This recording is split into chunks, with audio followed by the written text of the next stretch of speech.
I had a dream when I was 23, a restaurant of my own. I had the talent, the recipes, the passion, but I also had fear. What if I fail? That question followed me for 58 years, so I never tried. I took the safe job, the safe life, the safe path. And now, at 81, I finally understand. The failure I was afraid of, it already happened. I failed by never trying. My name is George Sullivan, and I'm living proof that fear is a liar. It promises to protect you, but it only imprisons you. If you're waiting for the fear to go away before you chase your dream, listen to me. Your last chapter can still be your best chapter, but you have to stop waiting. When I was 23, I worked at my uncle's diner in Milwaukee, just washing dishes, nothing special. But every night after closing, I'd watch the cook, a man named Raymond, work his magic in that kitchen. He let me help sometimes, showed me his famous pot roast recipe, taught me about timing and seasoning. Raymond used to say I had a gift, that my food had soul. Those nights in that greasy kitchen were the happiest hours of my week. I believed him back then. I started dreaming about opening my own place. A small restaurant, nothing fancy, just good, honest food. I filled notebooks with menu ideas, sketched floor plans on napkins. I even picked out a name, Sullivan's Table. My mother encouraged me, said I should take the leap. But my father was different. He worked at the same factory for 35 years, never missed a day, never took a risk. To him, security was everything. Dreams were for people who could afford to lose. What if it fails? My father asked one night at dinner. What then? You'll have nothing. No savings, no job, no future. The restaurant business kills people, George. 90% fail in the first year. He wasn't being cruel. He genuinely believed he was protecting me, and the worst part, I let those words plant roots in my mind. That question became my prison. What if it fails? It echoed every time I thought about taking a chance on myself. So I did what my father wanted.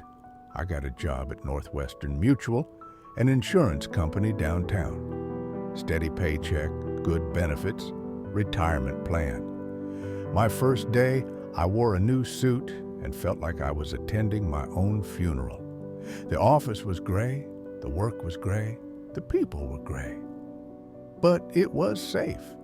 Nobody ever went bankrupt selling insurance policies. I told myself it was temporary, just a few years to save money. That's what I said at 25, at 30, at 40. The temporary job stretched into 40 years. I met Eleanor at a company picnic in 1959. She had the most beautiful laugh I'd ever heard. When I told her about my restaurant dream, she didn't dismiss it. Then let's do it, George. Let's save up and make it happen. I loved her for believing in me. We got married, had 3 children, and each one became another reason to stay safe. I can't risk the family's security, I'd say whenever Eleanor suggested we look at spaces for lease. She understood, or said she did. The years blurred together. Same desk, same window, same conversations about weather and sports. I got promoted a few times, made enough money to buy a nice house in the suburbs, 2 cars, good schools for the kids. From the outside, it looked like success. But every Sunday night, I felt a heaviness in my chest I couldn't explain. The only outlet was cooking at home. Saturday nights became my ritual, trying new recipes, perfecting old ones. For a few hours each week, I felt like the person I was supposed to be. In 1972, I read in the newspaper that Raymond had died. My old mentor from the diner. The obituary said he'd opened his own restaurant in Chicago back in '61. It was called Raymond's Kitchen, and it had become a neighborhood institution. People came from all over the city to taste his cooking. He died doing what he loved, surrounded by the community he'd fed for over a decade. I went to the funeral alone and sat in the back row, crying like a child. After the service, I drove past his restaurant, small, warm, unpretentious. Exactly what I'd imagined for myself. Through the window, I could see families laughing over plates of food. Raymond had taken the risk I was too afraid to take, and it hadn't destroyed him. It had given his life meaning. I sat in my car for an hour, watching strangers enjoy the dream I'd abandoned. That night, I went home and told Eleanor everything about Raymond, about my regret, about wanting to finally chase my dream. Her face lit up in a way I hadn't seen in years. "It's not too late, George," she said. We stayed up until 3 in the morning, making plans. I felt alive for the first time in decades. Then Monday came. My boss mentioned Peterson was retiring and they needed someone to take over his department. More money, more responsibility, more security. I accepted the promotion, told myself I'd revisit the restaurant idea once things settled down. Eleanor didn't say anything when I told her. She just nodded and went back to washing dishes. That silence was worse than any argument. She knew I'd chosen fear again, and she was tired of watching me do it. The '80s came and went. My children grew up, moved away, started their own families. I became a grandfather. In 1993, I finally retired. 40 years at the same company. They gave me a gold watch and a cake. People said nice things about my dedication. Inside, I felt nothing but a dull ache. 40 years reduced to a watch I'd never wear. Retirement was supposed to be my chance. Finally, no more excuses. I could open that restaurant I'd been dreaming about for 50 years. But I was 67 years old. My knees hurt, my back ached. I didn't have the energy I used to have, and somewhere along the way the dream itself had grown dusty. I'd neglected it for so long that it didn't feel real anymore. It felt like a story someone else had told me. The fire that once burned so bright had become cold ash. Eleanor got sick in 2004. Cancer. 6 months, maybe less. I sat by her bed every day, holding her hand, trying to compress a lifetime of gratitude into whatever time we had left. One afternoon, she looked at me with those eyes that had seen all my failures and loved me anyway.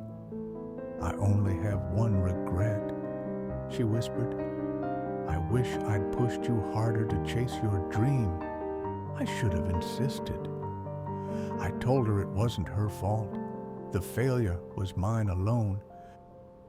She passed 3 weeks later, quietly, in her sleep. At her funeral, I couldn't speak. My children gave beautiful eulogies about their mother's warmth, her patience, her love. All I could do was stand there and think about all the adventures we never had because I was too afraid of what might go wrong. After she died, I volunteered at a soup kitchen downtown. Something to fill the empty hours. They needed cooks, and for the first time in my life, I was cooking for more than just family. There, I met a young man named James. 25 years old with that same fire in his eyes I'd had at his age. He wanted to open a food truck, but was afraid it wouldn't work out. "What if I invest everything and fail?" he asked. I felt something crack inside me when I heard those words. My father's words, coming out of a stranger's mouth 50 years later. I grabbed his shoulders and looked him in the eye. The failure you're afraid of already happens when you don't try. Don't make my mistake. James opened his food truck 6 months later, called it Second Chance Kitchen. He asked to use some of my recipes, and I said yes before he finished asking. On opening day, I stood in line watching him hand plates through that window. Within a year, he opened a real restaurant. The local paper did a story on him and called me his mentor. Last month, I entered a cooking competition. My hand shook the whole time, not from age, but from fear. I came in 3rd place. At 81, I finally did something brave. My name is George Sullivan. I'm 81 years old, and I wasted 50 years being afraid of failure. I chose security over passion, comfort over courage, the safe path over the one I was meant to walk. So what did I learn? Fear doesn't protect you. It imprisons you. The failure you're avoiding, it's already happening every single day you don't try. If you have a dream you've been putting off, hear me. The fear will never go away. Stop waiting for courage. Feel the fear and do it anyway. I can't get my years back, but you still have yours. Don't let "what if I fail" become "I wish I had tried." Your past doesn't define your future. It's never too late. My last chapter is finally becoming my best chapter.